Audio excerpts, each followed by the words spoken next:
بسم اللہ الرحمن الرحیم۔ السلام علیکم۔ جماعت دہم کی نظم اونٹ کی شادی، اس کی تشریح آپ کے ساتھ شیئر کروں گی۔ اونٹ کی شادی کے شاعر ہیں دلاور فگار، جو بہت بڑے مزاح نگار ہیں۔ وہ لفظی اور واقعاتی دونوں قسم کے مزاح پر پوری گرفت رکھتے ہیں۔ چھوٹے چھوٹے واقعات کو ایسے مزاحیہ انداز سے پیش کرتے ہیں کہ پڑھنے والا مسکرائے بغیر نہیں رہ سکتا۔ اس نظم میں انہوں نے ایک اونٹ کی شادی کا نقشہ کھینچا ہے۔ تو آئیے آغاز کرتے ہیں پہلے شعر سے۔ شعر نمبر 1۔ نیا یہ آج کے پرچے نے گل کھلایا ہے کہ صحرا باندھ کے ایک اونٹ بلبلایا ہے۔ پہلے مفہوم بتاتی ہوں۔ شعر کا مفہوم ہے، آج کے اخبار میں ایک انہونی خبر ہے کہ اونٹ صحرا باندھ کے خوش ہو رہا ہے۔ شعر نمبر 1 کی تشریح۔ اس نظم میں لفظی اور واقعاتی دونوں قسم کا مزاح موجود ہے۔ وہ ایک اونٹ کی شادی کا ذکر کرتے ہوئے شاعر کہتے ہیں کہ آج کے اخبار میں نے ایک انہونی خبر پڑھی ہے۔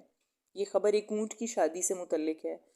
اخبار میں لکھا ہے کہ ایک اونٹ کی شادی ہو رہی ہے۔ اونٹ باقاعدہ صحرا باندھ کر نہایت جوش و خروش کے ساتھ اپنی شادی کی تیاریوں میں مصروف ہے۔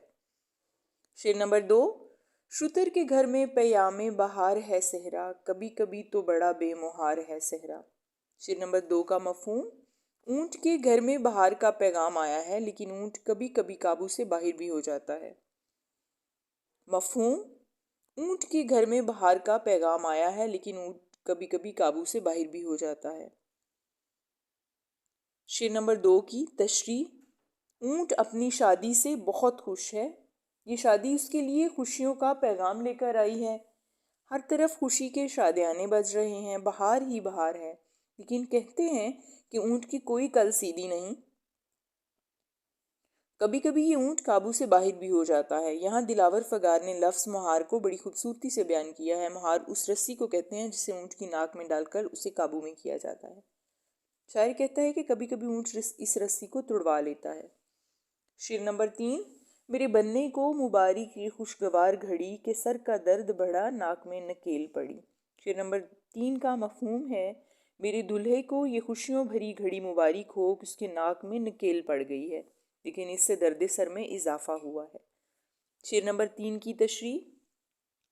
شاعر کہتے ہیں، میرے دلہے یعنی اونٹ کو اس کی شادی مبارک ہو، اس کی آوارگی کے دن ختم ہو گئے ہیں، اس کو قابو میں کر لیا گیا ہے، ان باتوں سے اس کے سر کے درد میں اضافہ ہو گیا ہے۔ آہستہ آہستہ یہ درد پہلے سے کئی گنا بڑھ جائے گا۔ اب اونٹ اپنی مرضی سے کوئی کام نہیں کر سکتا۔ اصل میں یہ پوری نظم ہی ایک تمثیلی نظم ہے۔ دلاور فگار اس بات کی طرف اشارہ کر رہے ہیں کہ شادی سے انسان قابو میں آ جاتا ہے، اس کی اپنی مرضی کے ساتھ دوسروں کی مرضی بھی شامل ہو جاتی ہے۔ یہاں ناک میں نکیل ڈالنے سے مراد اونٹ کا قابو میں آ جانا ہے۔ شعر نمبر 4۔ سمجھ لیا تھا جسے جانور سواری کا، وہ اونٹ بوجھ اٹھائے گا ذمہ داری کا۔ شعر نمبر 4 کا مفہوم ہے، جس جانور کو ہم سواری کا جانور سمجھ رہے تھے، وہ اونٹ اب ذمہ داری کا بوجھ اٹھائے گا۔ شعر نمبر 4 کی تشریح۔ اونٹ سواری کا جانور ہے، اس کے علاوہ یہ بوجھ اٹھانے کے کام آتا ہے۔ شاعر بڑے طنزیہ انداز میں کہتا ہے کہ میں تو یہ سمجھ رہا تھا کہ اونٹ صرف اپنے جسم پر بوجھ لاد کر ایک جگہ سے دوسری جگہ جا سکتا ہے، مگر اس اخباری خبر سے پتہ چلتا ہے کہ اب اونٹ گھرداری کا بوجھ بھی اٹھائے گا، اس پر پورے گھر کی ذمہ داری کا بوجھ ہوگا۔ پرانے وقتوں میں اگر کوئی بچہ نالائق ہوتا تھا تو اس کے گھر والے کہتے تھے کہ اس کی شادی کر دو تاکہ اسے ذمہ داریوں کا احساس ہو کہ ایک گھر کی ذمہ داری کیا ہوتی ہے۔ اسی بات کو بنیاد بنا کر دلاور فگار کہتے ہیں کہ اب اونٹ ان ذمہ داریوں کا بوجھ اٹھائے گا۔ شعر نمبر 5۔